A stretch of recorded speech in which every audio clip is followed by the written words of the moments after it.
Good morning to all. Welcome to TSN school. हम पढ़ रहे हैं कक्षा 9वीं हिंदी व्याकरण का पाठ्यक्रम। आज हम आपकी पाठ्य पुस्तक से वाक्य के बारे में पढ़ेंगे। देखो बच्चों, आपकी जो पाठ्य पुस्तक में जो सिलेबस के अकॉर्डिंग जो वाक्य दिए गए हैं वो अर्थ के आधार पर वाक्य भेद दिए गए हैं। ठीक है ना। वाक्य दो प्रकार के होते हैं, एक तो अर्थ के आधार पर होता है और एक रचना के आधार पर। तो आपकी जो पाठ्य पुस्तक का जो सिलेबस है उसमें अर्थ के आधार पर वाक्य भेद दिए गए हैं। लेकिन इसको जानने से पहले हम सबसे पहले ये जानेंगे कि वाक्य किसे कहा जाता है। वाक्य किसे कहेंगे? पदों का एक ऐसा समूह जिसका अपना एक अर्थ हो। ठीक है। पद हमने पढ़े थे, शब्द और पद। तो पदों का एक ऐसा समूह जिसका अपना एक अर्थ होता है। शब्द और पद तो जाने थे। शब्द क्या होते हैं? वर्णों का सार्थक समूह शब्द कहलाता है और शब्दों का समूह पद कहलाता है। और वही पदों का जो समूह है वो वाक्य का निर्माण करता है। जो शब्द पद में मतलब वाक्य में आ जाते हैं तो वो शब्द क्या कहलाते हैं? पद कहलाते हैं। ये हमने शब्द और पद में पढ़ लिया था। तो लेकिन पदों का सार्थक समूह होना चाहिए। क्या कह रही हूँ मैं? पदों का सार्थक समूह होना चाहिए, मतलब जिसका कोई अपना अर्थ हो, वह वाक्य कहलाता है। जैसे एग्जाम्पल देखिए, नदी के किनारे पेड़ है। ये क्या है? एक वाक्य है, क्योंकि हम इस वाक्य को पढ़कर एक सीधा सा अर्थ निकाल पा रहे हैं कि एक नदी है, उसके किनारे पर एक पेड़ लगा है। ठीक है। लेकिन अगर मैं इन जो शब्द है, इन पदों को अगर मैं उलट पुलट करके लिख दूं कि किनारे, नदी, पेड़ के है, तो इनका कोई अर्थ नहीं निकल रहा है, तो इसे हम वाक्य नहीं कहेंगे। क्लियर हो गई वाक्य की डेफिनेशन। और वाक्य के माध्यम से ही हम अपने भावों को, विचारों का आदान प्रदान कर पाते हैं। जब तक हम बोलेंगे नहीं, किस प्रकार बोलेंगे, और बोलते समय हमें क्या करना है? सार्थक शब्दों का प्रयोग करते हुए अगर हम हमारे विचारों और भावों को प्रकट करेंगे, तभी वह जो अर्थवान वाक्य जो होंगे उन्हीं के माध्यम से ही तो वो सामने वाला हमारी बात को समझ पाएगा। ठीक है ना। तो वाक्य के माध्यम से ही हम अपने विचारों और भावों का क्या करते हैं? आदान प्रदान करते हैं। ठीक है ना। तो वाक्य की परिभाषा क्या हुई? दो या दो से अधिक सार्थक शब्दों के कर्मबद्ध समूह को, क्रमबद्ध मतलब कर्म से लिखा हुआ हो, जिसमें पहले कर्ता हो, फिर कर्म हो, फिर क्रिया हो। इस प्रकार से क्रमबद्ध समूह जो है, अगर उससे हमें उसका आशय स्पष्ट रूप से समझ में आ रहा है, उसका अर्थ स्पष्ट रूप से समझ में आ रहा है, तो वो क्या कहलाएगा? वाक्य कहलाएगा। अब वाक्य के दो अंग होते हैं, प्रकार नहीं बोल रही हूँ। वाक्य के दो अंग, उद्देश्य और विधेय। उद्देश्य क्या होंगे? किसी वाक्य में जिसके विषय में कुछ बात कही जाए वह उद्देश्य कहलाता है। और विधेय, किसी वाक्य में उद्देश्य के विषय में बात की जाए। देखो, उद्देश्य क्या होगा? जिसके बारे में कोई बात कही जाए, है ना, वो तो उद्देश्य हुआ। और उद्देश्य के विषय में जो बात कही जाए वो उसका विधेय होगा। मतलब जो कर्ता है वो तो हमारा उद्देश्य होगा, और कर्ता के आधार पर जो बात कही जाए वो उसका विधेय कहलाएगा। मतलब जो कर्म है वो उसका विधेय कहलाएगा। उद्देश्य और विधेय। क्लियर हो गया? उद्देश्य और विधेय। ठीक है ना। कि उद्देश्य क्या है? किसी वाक्य में जिसके विषय में कुछ बात कही जाए। अगर कोई वाक्य है जिसके विषय में कोई बात कही जा रही है, वो तो उसका उद्देश्य है। और किसी वाक्य में उद्देश्य के विषय में कोई बात कही जाए, पहले तो जो बात जिस वाक्य में जिसके लिए बात कही जा रही है वो तो उद्देश्य है, और उद्देश्य के बारे में जो बात कही जा रही है वो उसका विधेय होगा। इसके बाद हम पढ़ेंगे वाक्य के भेद। अब वाक्य के दो भेद होते हैं, संरचना या रचना के आधार पर, और दूसरा है अर्थ के आधार पर। जो रचना के आधार पर है वो आपके कोर्स में नहीं है, फिर भी हम एक बार देख लेते हैं कि रचना के आधार पर वाक्य के तीन भेद होते हैं, सरल वाक्य, मिश्र वाक्य और संयुक्त वाक्य। ये तीन प्रकार के वाक्य होते हैं, जिसमें पहला सरल वाक्य होता है, दूसरा संयुक्त वाक्य होता है, तीसरा मिश्र वाक्य होता है। ठीक है। सरल वाक्य वो होते हैं जिनमें एक उद्देश्य और एक विधेय हो, वो सरल वाक्य कहलाता है। ठीक है। सरल वाक्य में मतलब एक ही कर्ता हो और एक ही मुख्य क्रिया हो।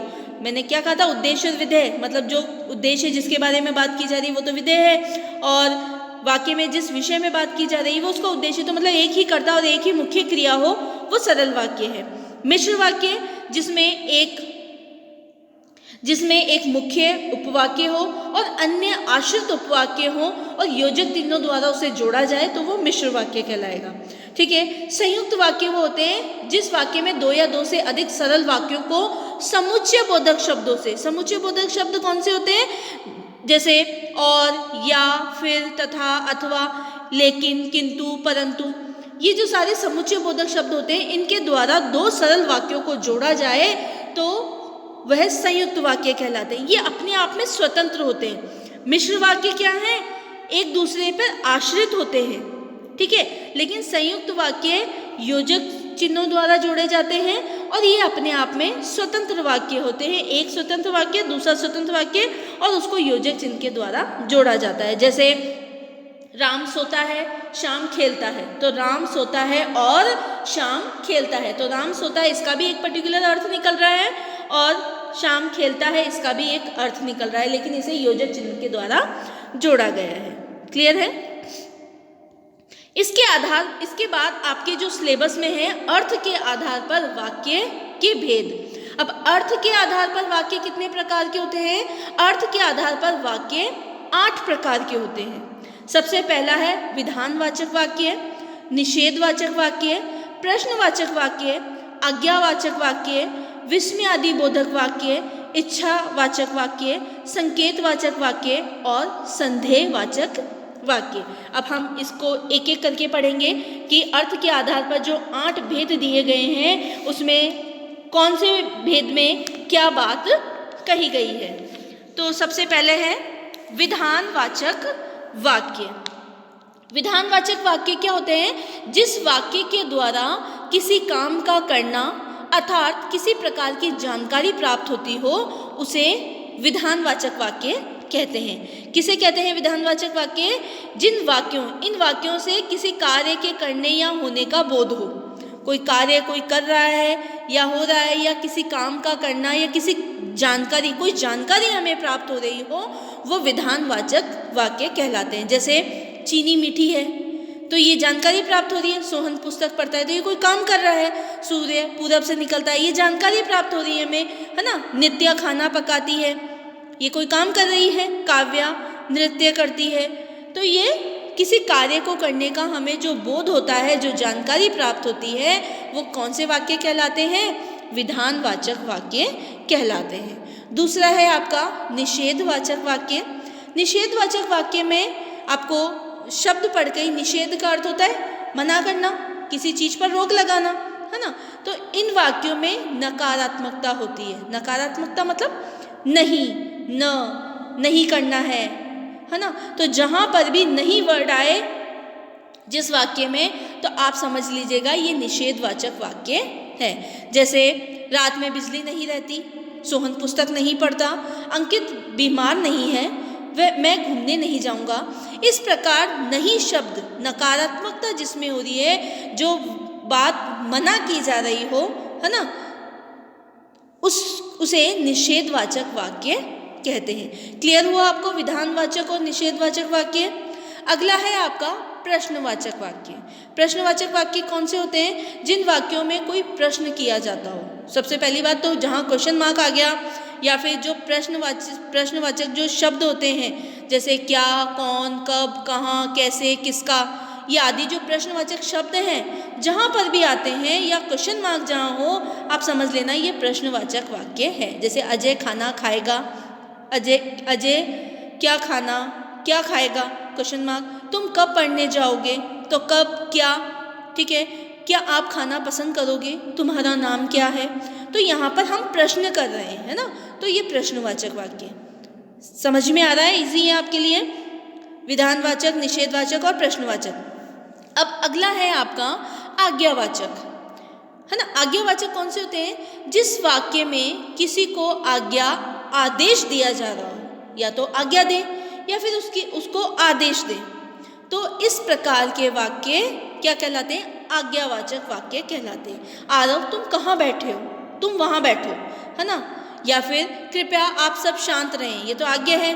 आदेश चुप रहो, तुम चुप रहो, है ना। तो इस प्रकार के विक्रांत बाजार से फल लाओ, यानी ये आज्ञा दी जा रही है, आज्ञा का बोध कराया जा रहा है। जिन वाक्यों में आज्ञा देने का बोध हो वह आज्ञावाचक वाक्य कहलाते हैं। क्लियर है। अगला है विस्मयादि वाचक वाक्य। जिस वाक्य में विस्मय, हर्ष, शोक, घृणा आदि का भाव प्रकट हो विस्मयादि बोधक वाक्य कहलाते हैं। सबसे पहले तो इसमें आपको या तो एक्सप्लेनेशन चिन्ह जो विस्मयादि बोधक चिन्ह जो होता है वो लगा मिलेगा, ठीक है।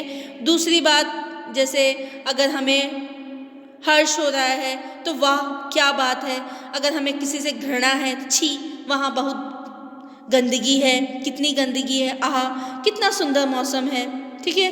तो इस प्रकार के जो वाक्य होते हैं जिससे हमें विस्मय हो रहा हो, आश्चर्य हो रहा हो, घृणा है, शोक है, इस तरह के जो भाव हमारे मन में आते हैं वो विस्मयवाचक वाक्य कहलाते हैं। अगला देखिए इच्छावाचक वाक्य। इच्छावाचक वाक्य कौन से होते हैं? जिस वाक्य में किसी की इच्छा, मनोकामना, मंगल कामना या आशीर्वाद प्रकट हो। किसी की इच्छा बोध हो रही हो ना, इच्छा का बोध होता हो, इच्छा की जानकारी हमें प्राप्त होती हो, या किसी की मनोकामना, मंगल कामना या आशीर्वाद प्रकट होता हो, तो वो कौन से वाक्य कहलाते हैं? इच्छावाचक वाक्य कहलाते हैं। जैसे आशीर्वाद, ईश्वर तुम्हें दीर्घायु करे, है ना।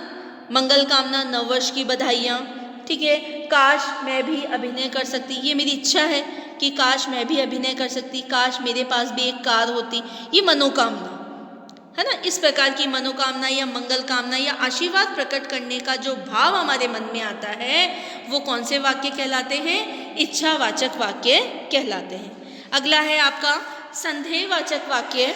संदेहवाचक वाक्य में क्या होता है? जिस वाक्य में काम के होने का संदेह अथवा संभावना प्रकट हो वह संदेहवाचक वाक्य कहलाते हैं। जिसमें ऐसी संभावना प्रकट हो रही जैसे शायद उसे खबर ना हो, शायद कल रात से पानी बरसा था, है ना, या फिर रेलगाड़ी आती नहीं होगी। इस तरह से संदेह हमें प्रकट हो रहा हो वह संदेहवाचक वाक्य। जिसमें संदेह है, कुछ शंका है, जिसकी संभावना मतलब वो काम फिक्स नहीं है कि वो होगा ही होगा, हमें उस पर डाउट है, तो इस प्रकार के जो वाक्य होंगे वो संदेहवाचक वाक्य के अंतर्गत आएंगे। अगला है आपका संकेतवाचक वाक्य। संकेत का अर्थ है इशारा करना, ठीक है। इन वाक्यों में कार्य का होना या ना होने किसी दूसरे कार्य के होने या ना होने पर निर्भर हो, ठीक है। दो कामों को एक दूसरे पे आश्रित किया जा रहा है। एक काम के ना होने से दूसरे काम का भी उसके कारण नहीं हुआ, तो वो संकेत हो रहा है। क्या? अगर तुम दवा लेते तो ठीक हो जाते, है ना। तो ठीक होने का आश्रय किस पे जा रहा है? दवा लेने पर, तो एक दूसरे पर निर्भर हो गया। ये संकेत कराई, यदि तुम आते तो मैं भी साथ चल लेती, है ना। तो इस प्रकार के जो वाक्य हैं, या फिर संकेत इस तरह से भी दे सकते हैं कि रोहन का घर कहाँ है ना, मेरा घर उधर है।